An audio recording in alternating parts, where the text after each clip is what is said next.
સોમનાથ જિલ્લામાં પણ સાર્વત્રિક વરસાદ નોંધાયો છે।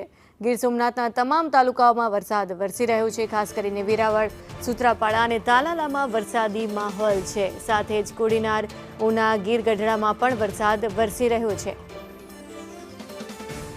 આ અંગે વધુ વિગત સાથે સંવાદદાતા રાકેશ જોડાઈ ગયા છે। રાકેશ, ગીર સોમનાથમાં પણ હવે વરસાદી માહોલ ધીમે ધીમે જામી રહ્યો છે।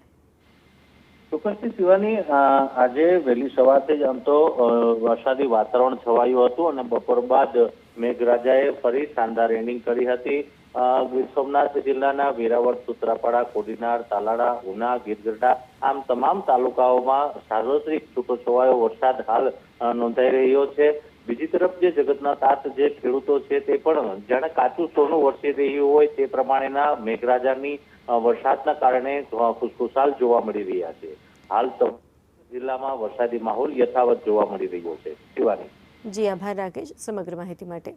તો ગીર સોમનાથમાં પણ હવે સાર્વત્રિક વરસાદ નોંધાયો છે।